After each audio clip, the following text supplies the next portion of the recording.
actualidad en la aplicación del monopolio rentístico de licores en Colombia. Interviene el doctor Gabriel Ibarra, socio de la firma Ibarra Rimón y cofundador de la Asociación Colombiana de Derecho de la Competencia, ACDC. Doctor Alfonso Miranda, socio de Esguerra, asesores jurídicos, cofundador de la Asociación Colombiana de Derecho de la Competencia. Doctor Jorge Enrique Sánchez, socio en JSM Abogados. Doctor Emilio Archila, actualmente socio en la firma Archila Abogados. Y modela la doctora María Claudia Martínez, socia en Martínez, Quintero, Mendoza, González Laguado y de la Rosa. Primero que todo, muy buenos días a todos. Me complace mucho estar con ustedes acá. Muchísimas gracias a la Asociación Colombiana de Derecho a la Competencia y a su presidente Felipe Serrano, Felipe Serrano, por la invitación a dirigir este panel, un panel sin duda de lujo y con varios cacaos del derecho a la competencia, que vamos a ver qué nos tienen que decir. Bueno, antes de entrar a hablar del tema del monopolio rentístico de los licores, quisiera hacerle un reconocimiento a la superintendente Cielo Rusinque y a su delegada, porque como todos saben acá, la mayoría saben, yo soy una abanderada de las mujeres y para mí es muy satisfactorio saber que una mujer está dirigiendo la entidad y la delegatura. Para mí eso es supremamente importante y muchísimas gracias por acompañarnos en estos escenarios y tener claros los lineamientos que quieren implementar para robustecer la entidad. Muchísimas gracias. Bueno, entrando en materia, la idea del panel es precisamente entender cómo se implementó toda esta idea del monopolio rentístico de los licores, ver cuál fue la idea desde la Constitución del 91, cómo se ha venido implementando, realmente sí se está logrando el objetivo que se buscó, ver cómo hoy en día esto ya pues enfrentando es el derecho privado, digamos, a la libre competencia y a la empresa. Y por último, vamos a tener a Jorge, que nos va a contar un poco más de lo que ellos están buscando con la demanda que se presentó ante la Corte Constitucional. Entonces, Alfonso, me contaron que tú estuviste muy presente en el momento de la Constituyente del 91, buscando y analizando cuáles eran esos objetivos que se querían del monopolio rentístico de los licores en su momento. Entonces quisiera preguntarte precisamente cuáles eran esas discusiones que se estaban dando, cuál era la finalidad, cómo se buscaba estructurar ese monopolio y bueno, cuál es el contexto histórico. ¿Nos puedas dar un poquito? Bueno, sí. Muchísimas gracias. En primer lugar, una gran felicitación para la asociación, para el doctor Felipe Serrano. Un cordial saludo a mis copanelistas y pues encantado de estar aquí con todos ustedes. Se ve impresionante la sala desde acá, es un gran éxito la reunión. En relación con el origen del monopolio de los licores o del monopolio rentístico de los licores, pues este es un tema que viene desde no desde la Constitución del 91, sino desde mucho antes de la Constitución del 91. Uno podría señalar como tres etapas. La etapa anterior a la Constitución de 1886, la etapa entre la Constitución del 86 y la Constitución del 91, y después de la Constitución del 91. Entonces, antes de la Constitución del 86, pues uno ve que los primeros antecedentes del monopolio de los licores datan de 1736 en el Virreinato de la Nueva Granada, cuando se grabó la producción de aguardiente con un impuesto. Después, en 1781, el visitador regio Juan Francisco Gutiérrez de Piñeres constituyó el monopolio del tabaco y el aguardiente. Y posteriormente, en las constituciones de la primera etapa republicana, desde la Constitución de 1821, siempre hubo monopolio de licores. Curiosamente, en la Constitución del 86 no se introdujo inicialmente el monopolio de los licores, pero fue introducido por el Acto Legislativo número 3 de 1910, que trae el artículo 31 de la Constitución, que nos decía: ninguna ley que establezca un monopolio podrá aplicarse antes de que hayan sido plenamente indemnizados los individuos que en virtud de ella deban quedar privados del ejercicio de una industria lícita. Ningún monopolio podrá establecerse sino como arbitrio rentístico y en virtud de ley. Entonces ahí arranca pues en la Constitución del 86 el monopolio, y ya lo que sigue es en 1983 la Ley 14 del 83, por la cual se fortalecían los fiscos de las entidades territoriales, que fue compilado en el decreto ley 1222 de 1986, en el cual se estableció el Código de Régimen Departamental. Después, entonces, esas normas continuaron vigentes aún después de la Constitución de 1991, hasta que viene después la expedición de la ley 1816, que es de la que nos va a hablar el doctor Sánchez, y que contiene el régimen propio del monopolio de los licores. Entonces, ¿cuáles fueron las discusiones que se presentaron al interior de la Asamblea Constituyente? En primer lugar, ahí se presentó fue una división. Había unos que defendían el monopolio rentístico y otros que lo atacaban poderosamente. Ya sabemos quiénes ganaron. Pero, ¿cuáles eran los argumentos para eliminar el monopolio de los licores? Las críticas a la politización, el clientelismo y la corrupción de las empresas licoreras, las ineficiencias y baja rentabilidad de muchas licoreras oficiales, la interferencia con la libertad de comercio dentro del país, un país que no es federal y tiene fronteras para la comercialización de productos producidos en el mismo país, la protección de licores de baja calidad y destilerías ineficientes, porque todo este monopolio, pues lo que genera son productos de mala calidad que estaban protegidos por el monopolio. Y se argumentó que era una gran fuente de corrupción e incoherencia estatal. ¿Cuáles eran los argumentos para mantener el monopolio, que fueron los que triunfaron?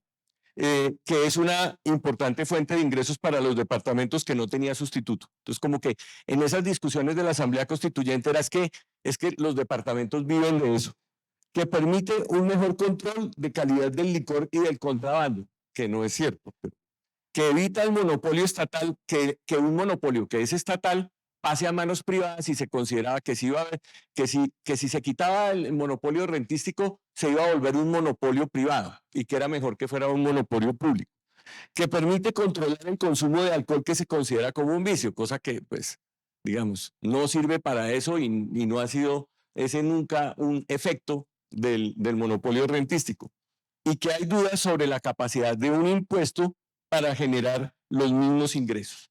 Entonces, finalmente, la Asamblea Constituyente se decidió mantener el monopolio, pero sometido a una estricta regulación legal, con algunos cambios, como destinar preferentemente los recursos a salud y educación, penalizar la evasión fiscal, o sea, hacer que fuera un delito el violar el monopolio rentístico de los licores, facultar al gobierno para liquidar empresas monopolísticas ineficientes, y reservar al legislador la facultad de fijar el régimen propio del monopolio de los licores.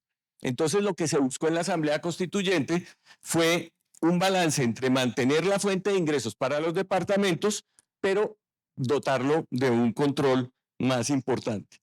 Y entonces, ¿cómo quedó el monopolio rentístico de los licores en el artículo 336 de la Constitución Política, que es una excepción constitucional al régimen de libre competencia que está plasmado en el artículo 333? Entonces se dice que ningún monopolio puede establecerse sino como arbitrio rentístico con una finalidad de interés público social y en virtud de la ley.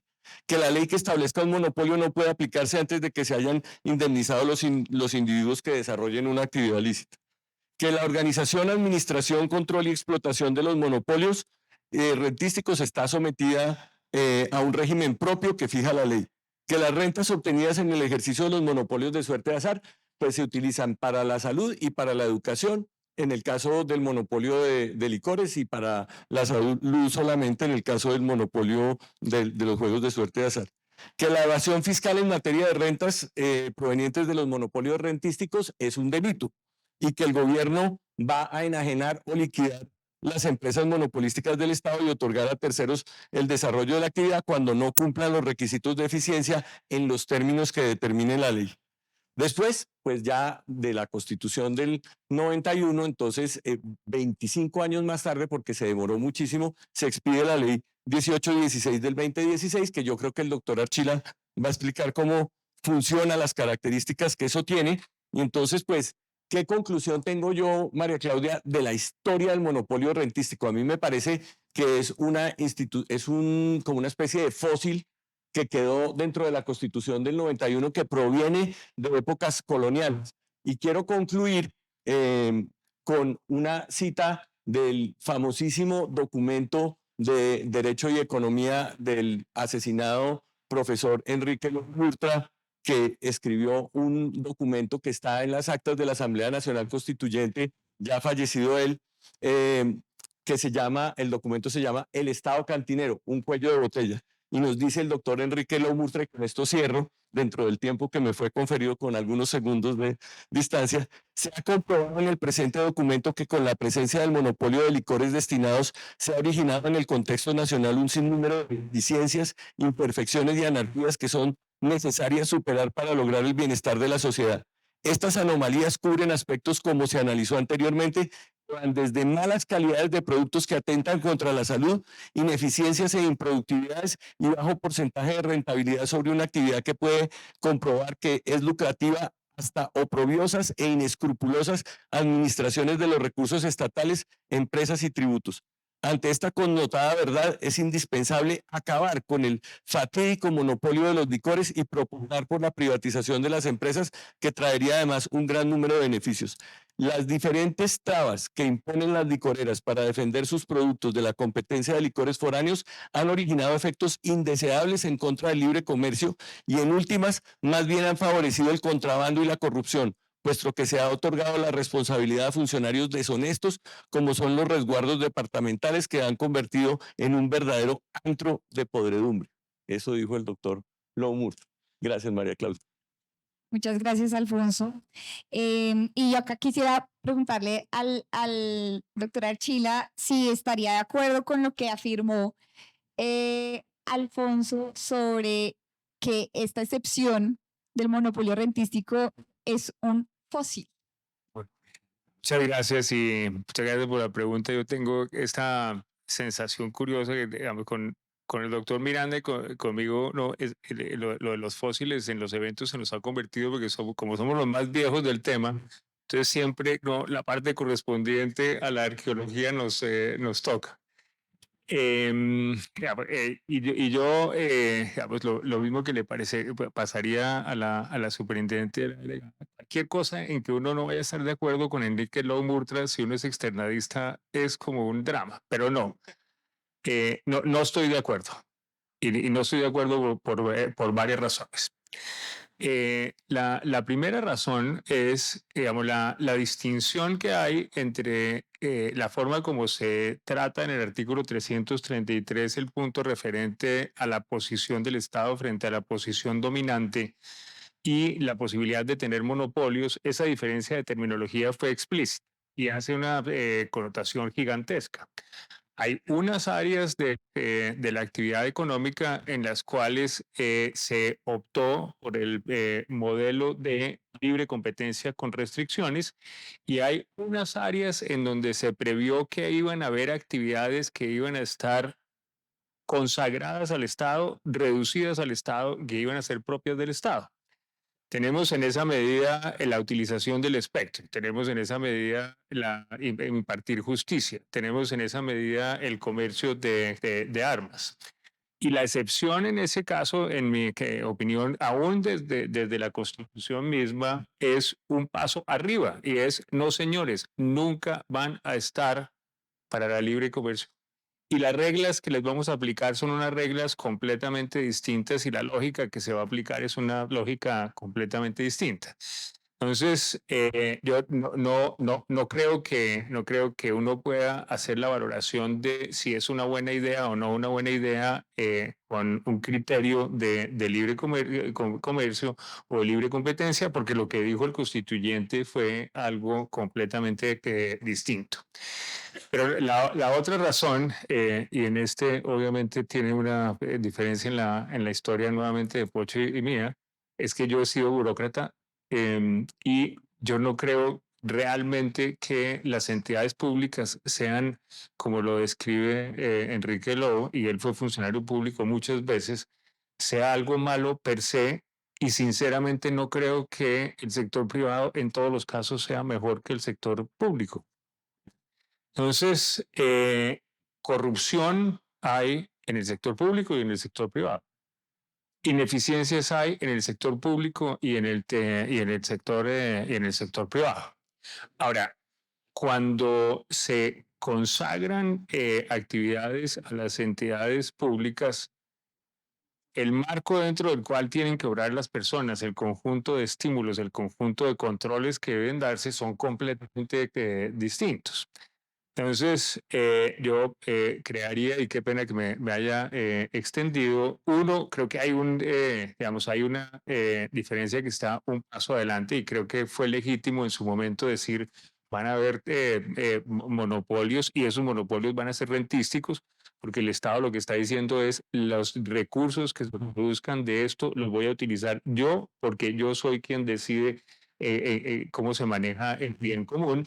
Y la valoración de lo que ha sucedido con, en el pasado con las empresas, si eran corruptas, si despilfarraban, si robaban, lo que dice es hay que controlarlos mejor, pero no descalifica de por sí esa fuente de recursos.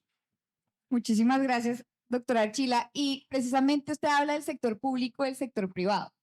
Acá todos sabemos que usted tiene experiencia tanto en el sector público y el sector privado. Y frente a eso, entonces quisiera preguntarle, ya digamos que del monopolio rentístico como una política pública, si realmente se ha desarrollado alrededor de este monopolio la política pública, si existe un contrafactual que uno podría revisar de la implementación de este monopolio, si realmente afectaría la salud, si se llega a eliminar y qué nos podría contar. Muchas gracias. Ahí sí ya estoy de acuerdo con Pocho otra vez. Y es, digamos, el marco como está previsto en nuestra Constitución, nosotros nos confiamos a una economía social de mercado. Eso se nos olvida cuando estamos discutiendo, pero nosotros, Colombia se consagró a una economía social de mercado y creemos en una economía social de mercado como el modelo que permite que el progreso le llegue a todos los colombianos. ¿Qué quiere decir una economía social de mercado? Quiere decir una economía de mercado, y una economía de mercado es propiedad privada, libre empresa y libre competencia, con todas sus acepciones y obviamente en la extensión completa de ese funcionamiento.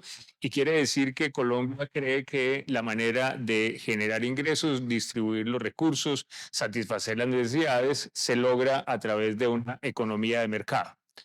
Pero no es una economía de mercado, es una economía social de mercado.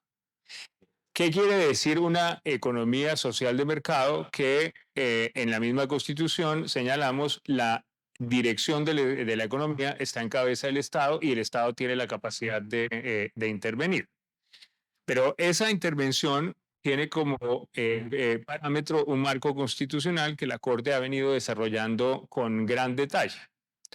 Primero, para que se limite la libre empresa o para que se limite la libre competencia, debe aparecer un interés constitucionalmente protegido que si se abandonara el libre mercado no estaría suficientemente cuidado. Tiene que existir un interés. Después de eso, la limitación tiene que ser estrictamente la necesaria. Solamente se puede limitar la propiedad privada, solamente se puede limitar la libre competencia o la libre empresa en lo mínimo que se necesite para que tenga cabida ese otro interés. Como lo señalaba la superintendente, el tema de datos es un muy buen ejemplo. Y fue muy buen ejemplo cuando se dio el debate sobre el derecho al olvido. Para las entidades financieras, tener conocimiento de quiénes son buena paga o mala paga es muy importante, pero eso es un derecho fundamental, luego en algún momento había que desaparecerlos. Ese es el conjunto de la economía social de mercado, las tres garantías, ese trípode con la intervención, en donde cada intervención tiene que garantizar que no se afecta el núcleo fundamental ni de la libre competencia ni de la libre empresa. capítulo aparte, monopolios rentísticos. Eso no aplica. No aplica. Cuando hay un monopolio rentístico, no aplica el criterio de intervención de acuerdo con los parámetros de economía social de mercado. El Estado dice va a haber un monopolio. Libre competencia, cero. Respeto al núcleo fundamental de la libre empresa, cero. Pero, como tú me lo recuerdas, sí debería haber un balance. Y sí debería haber un balance porque solamente se justifica en la medida en que exista una política pública que se vaya a implementar. Entonces, ¿qué es lo que dice la norma? Va a haber monopolio, va a haber completo monopolio. Va a haber precios inequitativos, va a haber completamente precios inequitativos. Vamos a cobrar por encima de lo que se podría cobrar. Claro que vamos a cobrar por encima de lo que se podría cobrar. ¿Cuándo se justifica? Porque estos recursos van a ir a la salud de los colombianos y van a estar administrados por los departamentos. Suena lindo. Yo compro esa tesis, pero no ha pasado.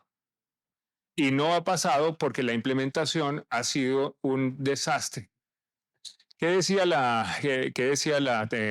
Constitución? Esta plata la deben recibir los gobernadores y la deben destinar a...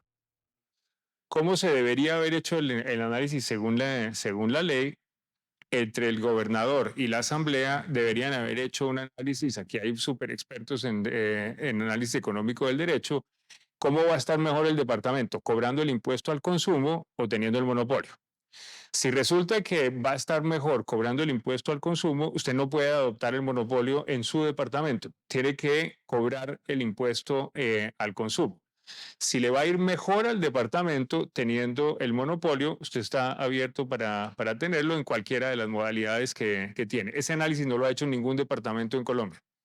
Simplemente pensaron va a llegar. Pero además de eso, los recursos que ojalá fueran en exceso del mercado, ojalá fueran en exceso de lo que es el mercado, se van a destinar a la salud por parte del departamento. Eso tampoco ha pasado. La plata entra a los departamentos y entra al gasto regular del departamento. Luego la justificación constitucional no se está cumpliendo. Y la parte más loca de todo es que por ley la ADRES se lleva una parte importante y va para la UPC. Entonces estos recursos ni se están utilizando para una política pública y podría hacerlo perfectamente.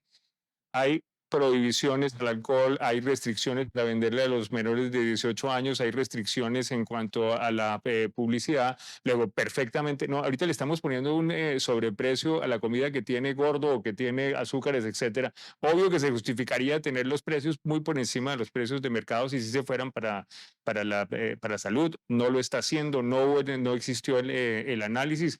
Los departamentos no tienen política de utilizarlo para combatir el alcoholismo. Sea este el momento súper para de pronto meterse en la ley de salud y tratar de corregir esta circunstancia. Muchísimas gracias, doctora Archila. Bueno, evidentemente el mensaje es muy linda la teoría, pero la implementación no se ha dado como se pensaba durante la Constitución. Doctor Miranda, me estaba pidiendo la palabra. Sí, para contestarle un poco al doctor Emilio, que siempre es fascinante discutir con él y pues en su propia exposición nos muestra cómo en teoría tiene una justificación porque está una política pública detrás y que en la práctica pues no ha funcionado. Yo reconozco que el Estado puede ser eficiente y tenemos ejemplos en Colombia de entidades estatales que han sido eficientes, que corrupción hay tanto en el sector público, de acuerdo. Pero lo que pasa es que el monopolio rentístico es una situación en la cual se juega con cartas marcadas. O sea, el Estado a través de una norma impide que haya una libre competencia. Y como dice el doctor Archila, pues no funciona y no ha funcionado. Quiero citar las palabras de Jaime Castro, que fue constituyente de la Constitución del 91 y participó activamente en la discusión sobre el monopolio rentístico y dijo: Diversas razones justifican el desmonte del monopolio que le reserva a los departamentos la producción, introducción y venta de licores destilados y alcoholes impotables. Ningún Estado moderno utiliza el monopolio como medio para arbitrar recursos. Para mejorar sus ingresos, establece impuestos, no reemplaza a los particulares en el cumplimiento de actividades industriales y comerciales. Simplemente crea gravámenes a la producción, venta, distribución y consumo. Por ello, el monopolio de los departamentos sobre los alcoholes, que la ley ordena por razones exclusivamente rentísticas o fiscales, y no porque desee combatir el alcoholismo, preservar la salud de los colombianos o garantizar la calidad de los productos, es un anacronismo que no le produce a sus beneficiarios teóricos los ingresos que le deberían generar y que ha corrompido seriamente la vida política y administrativa del país. Y lo dijo hace 30 y pico de años cuando se está discutiendo la Constitución del 91 y como dice el doctor Emilio, es una realidad hoy en día que no ha funcionado. Entonces mejor, si el Estado quiere hacer licores, que compita con los particulares. Mejor. Muchísimas gracias, doctor Miranda. Y eso me lleva a entrar al tercer tema. El doctor Miranda ya habla de la competencia del sector privado y cómo ya podría el Estado entrar a competir, digamos, con esa fuerza privada, ¿sí? Entonces, doctor Ibarra, me gustaría preguntarle hasta qué punto el monopolio rentístico de los licores empieza a amenazar y poner en riesgo precisamente esa iniciativa privada, la libre empresa. Bueno, muchas gracias. Primero que todo, yo, doctor Archila, le estoy profundamente agradecido porque no me ha mencionado entre los fósiles del derecho de la competencia. Se me acaba de subir otra vez la autoestima, pero sí le quiero decir que la última vez que fui donde el médico me mandaron fue donde el paleontólogo y me pidieron no cuadro hemático, sino prueba de carbono 14, o sea que estamos a la par. A ver, yo no estoy de acuerdo ni con el doctor Archila ni con el doctor Miranda, porque yo no creo necesariamente que el monopolio rentístico excluya la competencia. Como su nombre lo indica, la Constitución no habla de monopolio a secas, habla de monopolio rentístico.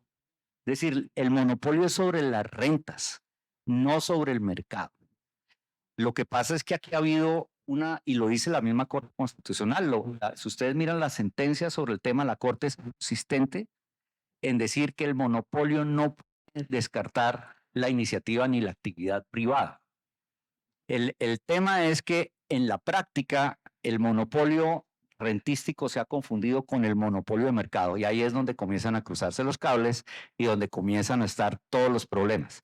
Por el contrario, yo creo que este es un tema donde el sector privado va de la mano y puede ser socio del sector público. Y esto ha tenido unas repercusiones no solo a nivel local, sino a nivel de la OMC. El tema de la ley 1816 fue resultado de una solicitud, prácticamente un llamamiento a consultas que hizo la Unión Europea a Colombia, porque Colombia le estaba aplicando básicamente de manera discriminatoria el impuesto al consumo a las importaciones, el artículo 3 del GATT, Trato Nacional. De ahí se sacó la ley 1816, en donde también tuvo un papel determinante el ingreso de Colombia a la OCDE y lo condicionaron la eliminación de esas restricciones para poder aceptar a Colombia en la OCDE. Y salió la ley 1816 que cambió una restricción o que llevó en la práctica a cambiar una restricción de una barrera de comercio internacional por algo muy grave que fue una segmentación completa del mercado doméstico. Entre otras, no es incompatible la libre competencia con la renta porque los licores que ingresan a los departamentos también generan rentas y generan rentas para la salud. De hecho, generan un impuesto de participación y un impuesto de explotación. El uno es del 2% y el otro no puede ser inferior, puede ser igual o mayor incluso al impuesto al consumo. Entonces, a mí no me parece que haya necesariamente una contradicción entre el monopolio rentístico y la iniciativa privada. Lo que pasa es que en la práctica la ley ha ido más allá de lo que le permite la Constitución y entiendo que la ley, en un ánimo de ponerle cortapisas a la absoluta discrecionalidad, adoptó unas medidas similares a lo que en el derecho del comercio internacional se denomina salvaguardias, que son totalmente ajenas porque las salvaguardias no son otra cosa que un desarrollo de la teoría de la imprevisión en los contratos. Se invoca una salvaguardia cuando un país ocurren circunstancias imprevistas que le hacen excesivamente oneroso cumplir con las obligaciones de un tratado. Aquí se calcó esa figura y dio como resultado un Frankenstein, un bodrio rarísimo, en donde los gobernadores tienen la facultad de restringir, en teoría por razones excepcionales, el ingreso, y resulta que esa excepción ha venido a ser la regla. Hoy en día yo les pregunto cuántos departamentos no tienen la suspensión de los ingresos y cuántos de ellos han logrado demostrar que realmente hay la posibilidad de un incremento súbito. Y hay cosas muy aberrantes. Bueno, lo primero que uno lee en la ley es que esa facultad la pueden ejercer por 6 años, pero no hay una relación directa entre la amenaza y el término. Ese término es discrecional. ¿Por qué 6 años? El impacto que se tiene en la competencia es gravísimo, porque incluso gente que ha invertido en desarrollo de mercados y demás puede verse abocada a que no le reúnan el permiso y va a perder todas las inversiones. Hay casos, y les voy a citar uno. El aguardiente Júbilo es un aguardiente cuyo precio es de 260,000 pesos. Compite con el whisky, con el Macallan, pero no compite con aguardientes de 30,000 pesos, ni de 40,000. Y esos aguardientes no pueden entrar a la mayoría de los departamentos. Entonces, en la práctica, lo que ha habido es una desnaturalización del tema, entre otras, las salvaguardias en materia de comercio internacional implican que quien la invoca tiene que dar una compensación y, en segundo lugar, tiene que presentar un plan de ajuste. Las gobernaciones se ven amenazadas porque es un tema de competitividad, no tienen ninguna obligación de presentar un plan de ajuste y no van a dar ninguna indemnización a las personas que se han visto perjudicadas con esas medidas. Entonces yo lo que creo es que aquí ha habido una desnaturalización del tema, creo que se ha ido mucho más allá de lo que la Constitución permite y el mensaje es no necesariamente el monopolio rentístico es incompatible con la iniciativa privada. Eso es lo que yo les podría decir. Muchas gracias. Gracias, Gabriel. ¿Alguien quiere replicar sobre eso? Veo a todos muy coordinados en lo que están diciendo. ¿No? Bueno, entonces, digamos que en la actualidad todos sabemos que cursa en la Corte Constitucional una demanda de inconstitucionalidad precisamente frente a esta ley que desarrolla el monopolio rentístico de los licores. Y acá tenemos con nosotros a Jorge Sánchez, que precisamente es uno de esos abogados que está participando de la demanda, y quisiera que nos contaras cuáles son los objetivos, qué es lo que quieren con esa demanda. Bueno, muy buenos días a todos. Antes que nada, felicitar a la asociación por una versión más de este encuentro y pues muy complacido de compartir con los copanelistas que me acompañan. Yo antes de entrar al detalle sobre los cargos quisiera hacer como a título como de contexto, darles algunos datos.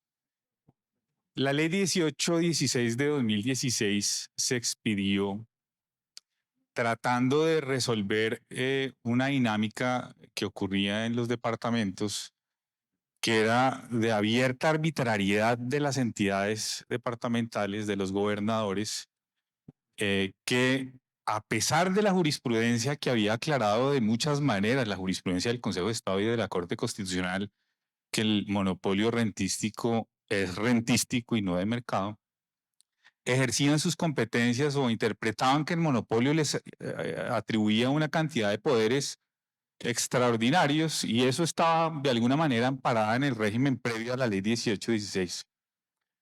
¿Qué ocurría? Que era básicamente al capricho del gobernador del turno que se otorgaban permisos de introducción, bueno, esa es la denominación posterior, pero que se autorizaba la circulación de licores destilados en los departamentos. Era absolutamente caprichoso. Ocurrían unas cosas que se llamaban convenios de introducción entre departamentos. Tú me dejas entrar tanto del mío, en contraprestación entonces entran tantos de los míos, pero con X cuota, con X precio mínimo, etc. Esa dinámica que era de abierta arbitrariedad, el doctor Ibarra explica bien, pues le generó a Colombia unos problemas. Para ese entonces yo ocupaba el cargo de la doctora Ingrid, estábamos en el proceso de acceso de Colombia a la OECD y, para ser sinceros, ocurrió que Estados Unidos y Canadá dijo que no había ninguna posibilidad de que Colombia entrara a la OECD si no se corregían todas las anomalías y arbitrariedades que ocurrían en el mercado colombiano de licores. Frente a eso y frente a la reclamación que ocurrió en la OMC contra Colombia por este mismo tema, pues el gobierno se apuró a preparar una ley, que fue la que luego fue la ley 1816. Esa ley, a mi modo de ver, terminó haciendo una armonización bastante, digamos, justa del concepto monopolio rentístico y del concepto de libre competencia. Yo diría que esa es una fórmula de coexistencia de esos dos principios que, pues de entrada, lucen por naturaleza enfrentados. Y la ley básicamente lo que dijo es, mire, de ahora en adelante todos los departamentos tienen que otorgar permisos de introducción si se cumplen estos requisitos. Todos de verificación objetiva. ¿Tiene usted o no tiene usted inhabilidades para contratar con el Estado? ¿Cumple usted o no cumple usted con el certificado sanitario? Etcétera. Entonces, señores gobernadores, usted tiene la obligación de otorgar un permiso de introducción a todo aquel que se le solicite y le acredite estos requisitos. Eso dice la ley. Pero además, la ley, sabiendo pues lo que ocurría antes de su expedición, terminó corrigiendo una cantidad de cosas que pasaban en ese mercado. Entonces, usted presentaba un permiso ante un departamento y se le demoraban 3 años decidiendo el departamento si autorizaba la entrada de un licor destilado. La ley dijo, no, me da mucha pena, señores gobernadores, usted tiene 30 días para decidir sobre la solicitud. El permiso no lo puede otorgar por término inferior a 10 años, le dijo la ley.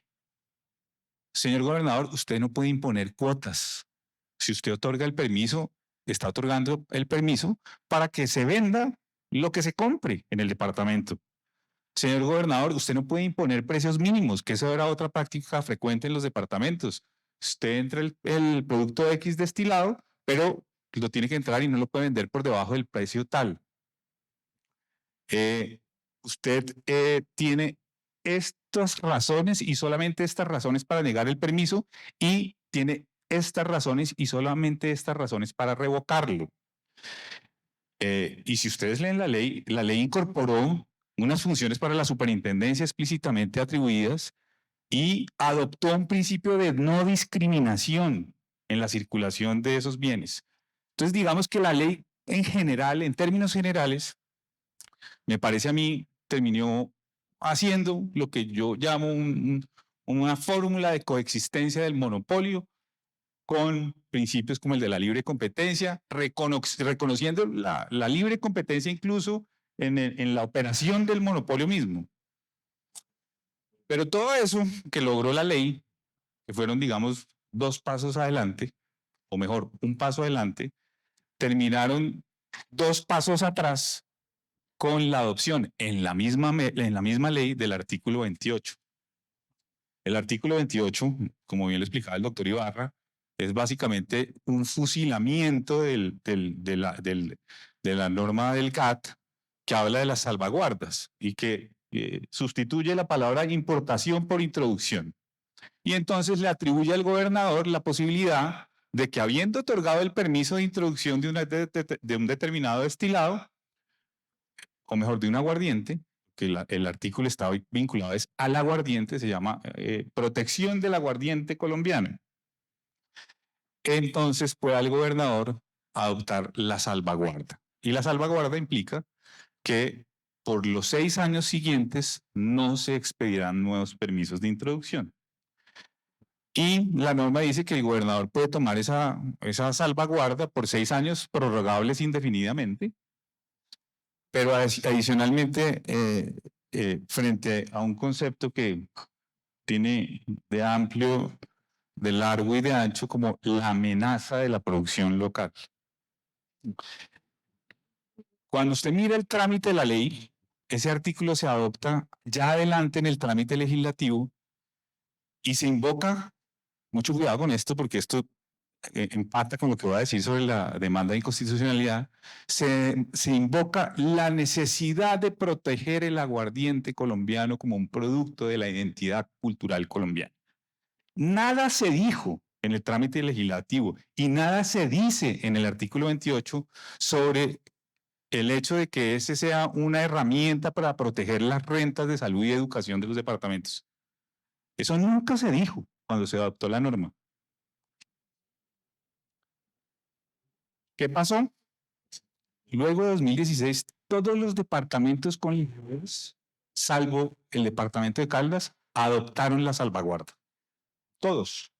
Todos tienen hoy salvaguarda. Antioquia tiene salvaguarda. Si esta noche van a buscar aguardientes, solo pueden tomar antioqueño. Les advierto. Todos los departamentos adoptaron la salvaguarda, salvo Caldas. En todos los departamentos que adoptaron la salvaguarda, el acto administrativo a través del cual se adoptó, invocan, que es la aplicación de la norma, la necesidad de proteger la industria local. Y voy a decir algo muy odioso, pero es así desde el punto de vista constitucional, que es lo que le corresponde a la Corte. La industria local no es un valor constitucional. El que es un valor constitucional y es el único que justifica la adopción del monopolio, es reservar las rentas de educación y salud de los departamentos. Y en ninguno de esos actos administrativos que adoptó la salvaguarda se acreditó que se estuvieran protegiendo las rentas. Lo que se estuvo protegiendo en la lógica de todos los gobernadores fue el aporte de la licorera local a las rentas de salud y educación, pero no las rentas de salud y educación.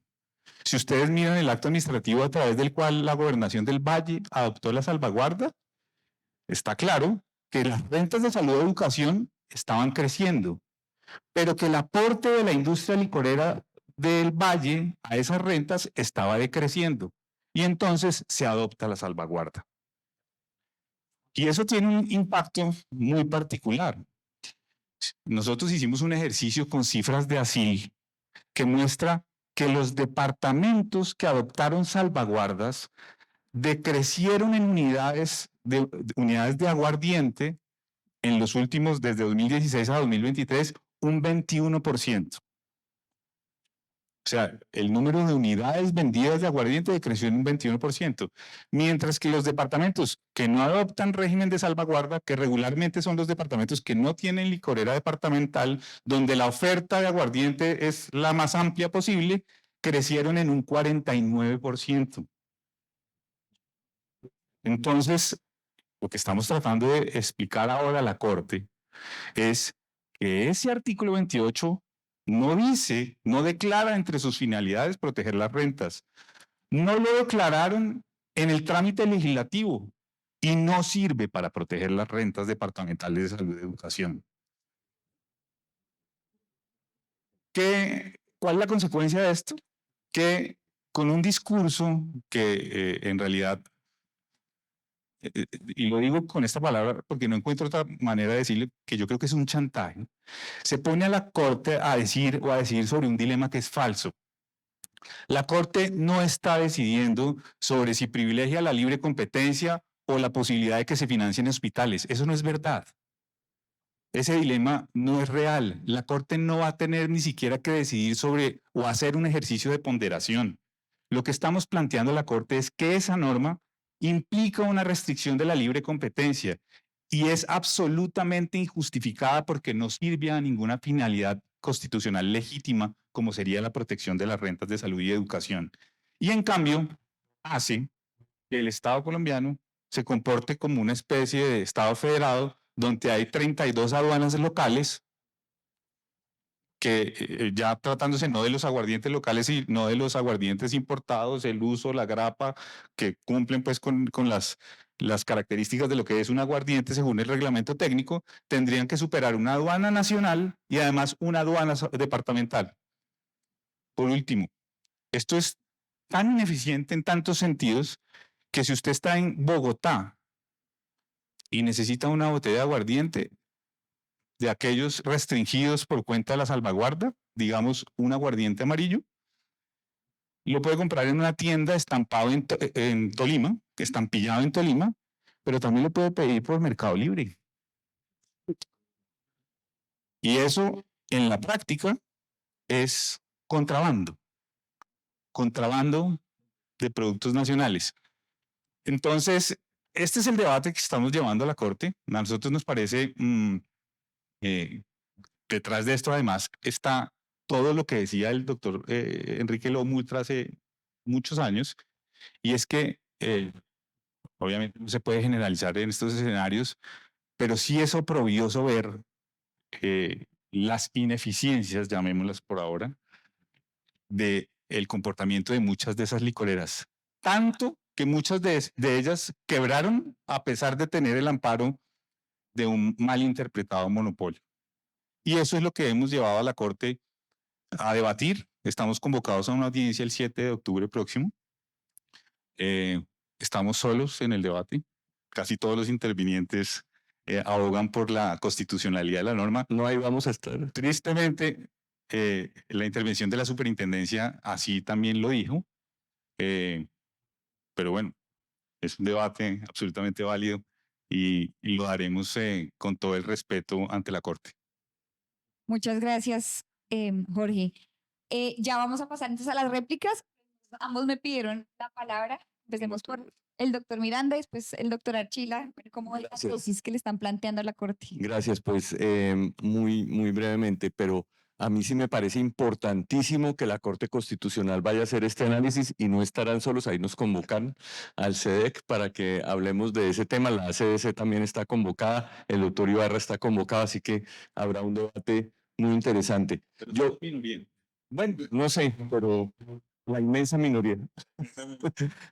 Pero yo lo que quería decir es que ya o sea, yo no he visto en todo el estudio que hice, en el que hice hace muchísimos años y en el que hice ahora para prepararme, que las cifras acompañen la efectividad del monopolio rentístico de los licores. Desde la misión Musgrave de 1968, la misión de las finanzas públicas de 1982 y todos los estudios que he visto después, indudablemente al Estado colombiano, a los departamentos, le iría mejor cobrando impuesto que tratando de ejercer un monopolio rentístico. Había 19 licoreras, se quedaron 7. Tienen distorsiones como esa. Es increíble que dentro de un país haya que no es federal, haya fronteras y haya contrabando de productos nacionales. Yo creo que si no existiera el monopolio rentístico, el aguardiente colombiano sería un ícono, aparecería en las películas de Hollywood como aparece el tequila hoy en día como un estandarte de los mexicanos, como es el ron Zacapa. Tendríamos que daría muchísimos más empleos, que generaría una visión de país mucho más importante y que generaría muchísimos más recursos para la educación y la salud que lo que ha hecho el monopolio rentístico de los licores, que no tiene una verdadera justificación y lo único que ha causado son distorsiones y perturbaciones del mercado, una corrupción tremenda. Ahí, por ejemplo, en ese estudio de Jaime Castro que sale en la Asamblea Nacional Constituyente, dice que ahí están los 4 gobernadores que están haciendo presión sobre la Asamblea Constituyente para que le mantenga ese monopolio rentístico, que no ha sido bien aprovechado y que lo que ha generado es ineficiencia, corrupción y no ha logrado la contribución a las finanzas departamentales que se podría lograr con un impuesto al consumo, con un impuesto que se le imponga a las bebidas alcohólicas. Yo quisiera solamente agregar ahí algo, Claudia, si me lo permites. Lo que usted dice, doctor Miranda, yo lo suscribo plenamente, pero además es que los episodios oprobiosos de algunas licoreras incluso son muy recientes.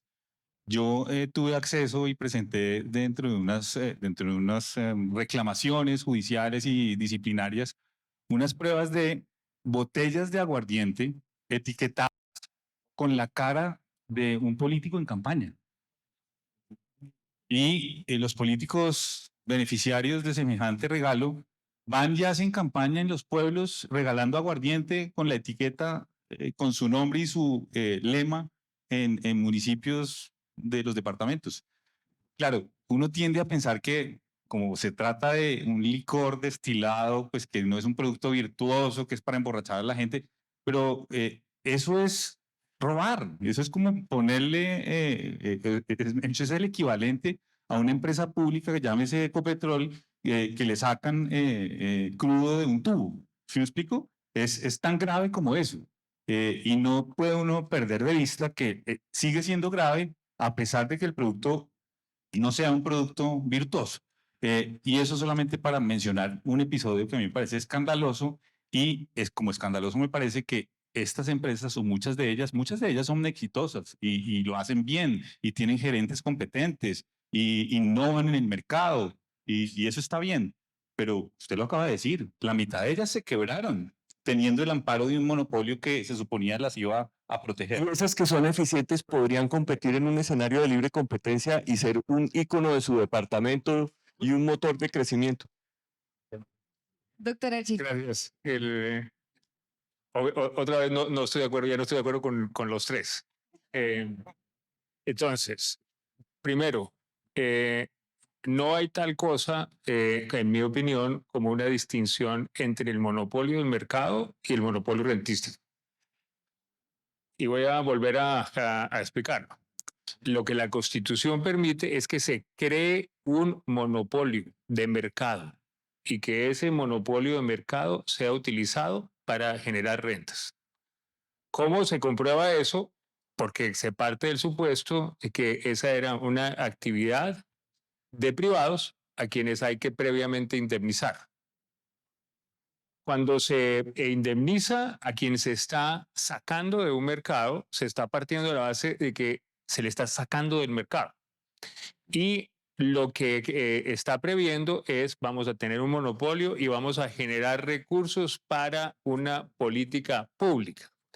Segundo punto, obvio que la OCDE no es el estándar a tener en cuenta. Obvio que la OCDE no es el estándar a tener en cuenta y mucho menos cuando nos piden cosas que ninguno de esos países cumple. Nosotros, si nosotros tuviéramos el poder económico y coercitivo que tienen, les hubiéramos dicho a ellos, a ver, hermanito, si usted quiere que yo entre, quiero que me corrija no todos estos sectores en los que ellos cometen todo tipo de barbaridades. Obvio que un mercado en el cual un país dentro de su autonomía constitucional ha declarado que hay un monopolio y que ese monopolio rentístico, cuando usted lo valora bajo el prisma de la libre competencia, no le funciona. Y por eso, solo para picarle la lengua, el error fue haber salido corriendo a tratar de fingir que ahí iba a haber competencia, a tratar de armonizar, ¿no?, un tema entre competencia y un monopolio. Lo que están mal, lo que son inconstitucionales, son todas las reglas que hay en esa ley que pretenden forzar que haya competencia donde constitucionalmente no debería haber competencia.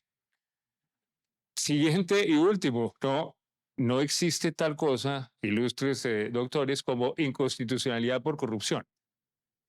Eso no hay. Si nosotros dijéramos que hay inconstitucionalidad por corrupción, habría inconstitucionalidad en absolutamente todos los sectores, todas las normas. Vuelvo a mi punto. A mí me gusta ese articulito. ¿Y por qué me gusta ese artículo? Ese artículo dice que va a haber una política pública para utilizar las rentas monopólicas de consumo que es nocivo para generar salud. ¿Dónde ha estado el problema? El problema ha estado, en mi opinión, en que el desarrollo no ha sido un desarrollo que haya permitido que haya rentas monopólicas y que esas rentas monopólicas se vayan efectivamente a la salud. Gabriel. Bien, definitivamente nos vamos a poner de acuerdo, doctor Archila. Yo le voy a decir una cosa. La misma nombre, monopolio rentístico, es un monopolio sobre las rentas, no sobre la actividad económica. Y eso lo ha dicho además la Corte Constitucional en diversas ocasiones. Más aún, El ingreso de licores de otros departamentos es una expresión del monopolio rentístico porque genera esas mismas rentas para la salud. Solo la para dejarlo terminar, Gabriel, Sí. qué pena. Y a mí no me ofende para nada que haya barreras. Este país es unitario, pero al lado de la definición de que es un país de unitario, hay otro tarrado de definiciones dentro de las cuales dice que somos un país de regiones, que habrá departamentos, que habrá etnias. Nosotros somos un país que es unitario, pero no es inconstitucional que haya temas que se manejen regionalmente. Sí, lo que pasa es que las restricciones deben ser excepcionales y se debe demostrar que son indispensables. Entonces, uno no puede restringir la iniciativa privada si la restricción de iniciativa privada no es necesaria para generar las rentas. Más aún, es muy probable que los monopolios de explotación sobre las licoreras produzcan menos rentas. Si la licorera no es eficiente, los márgenes van a ser muy estrechos y probablemente va a verse mucho mejor servido ese monopolio rentístico, permitiendo el ingreso y cobrando los derechos de explotación y de participación, que no son menores. Si estamos de acuerdo con que el tema es de generación de ingresos para la salud y la educación, no necesariamente el monopolio de mercado es la mejor manera de generar esas rentas. Y yo no he encontrado, después de leer y releer y volver a leer la Constitución, que indique que lo uno significa lo otro. Bueno, el artículo que me gusta a mí es el de la Constitución, no este que están demandando en la ley, que es irrelevante. Claro, el de la Constitución no habla en ninguna parte de monopolio de mercado, jamás. Y más aún, fíjense que sí, la primera vez que se estableció se indemniza, pero hoy en día, por ejemplo, hay gente que ingresa a un departamento con unos esfuerzos gigantescos de desarrollo de mercadeo, desarrollo de producto, de un momento a otro le dicen no le vamos a prorrogar el permiso. ¿Qué indemnización recibe esa gente? ¿En qué queda? Eso no es menor. Y hay gente que genera empleos, hay gente que ha realizado una actividad lícita amparada por la Constitución política. No puede ser que de un momento a otro la decisión de un gobernador, en provecho propio además, vaya a decir, lo siento, ¿qué indemnización tiene? Más aún, de nuevo, la salvaguardia incluso incluye en el marco de la OMS una compensación e incluye un programa de ajuste, porque es que la salvaguardia le dice cuando usted esté en problemas porque no es eficiente o porque viene una amenaza, muy bien, lo voy a proteger temporalmente, pero usted tiene que buscar ese óptimo y esa eficiencia. El llevar un monopolio rentístico puede ser, además ser la némesis, porque si usted como licorera es eficiente, va a desaparecer también. Entonces, no necesariamente el monopolio de mercado le va a garantizar el monopolio de la renta ni el mejor ingreso para el... Yo no veo que tenga que ver lo uno con lo otro y tampoco encuentro que exista ninguna base constitucional para deducir que lo uno significa lo otro. Y la interpretación, por consiguiente, en la medida en que el monopolio es excepcional y las restricciones son excepcionales, la interpretación debe ser restrictiva. Pues eso es obviamente lo que muy respetuosamente pienso yo. Pero bueno, bienvenido al debate. Yo solo agregaría una cosa. El monopolio no es la salvaguarda, es decir, no hay concepto equivalente entre monopolio y salvaguarda. Lo que está disciplinado, reglamentado, digamos, es que el monopolio de introducción se ejerce a través de los permisos, que era la primera parte de mi explicación. ¿Cómo ejerce el departamento el monopolio de introducción de licores? Otorgando los permisos si se cumplen unos requisitos tales. Lo que está demandado, digamos, es el régimen de salvaguarda, que al final lo que hace es que esos permisos que están concedidos en esas circunstancias puedan ser revocados por unas circunstancias que sí son arbitrarias y que nos devuelven al régimen justamente anterior que nos provocó tantas dificultades en el escenario internacional. Pero el monopolio, la subsistencia del monopolio rentístico bien aplicado no depende de la subsistencia del artículo 28 de las salvaguardas. Son conceptos completamente diferentes que no se pueden confundir. Bueno, muchísimas gracias a todos los panelistas. Yo concluiría lo siguiente. Ustedes dicen que están en desacuerdo en todo y yo más bien los veo, es que están muy de acuerdo. Acá ninguno ha rechazado la existencia como tal del monopolio, independientemente del concepto, si es rentístico o de mercado.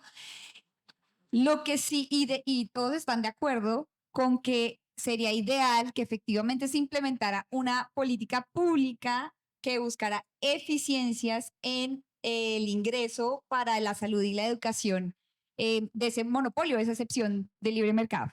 Muchísimas gracias a todos.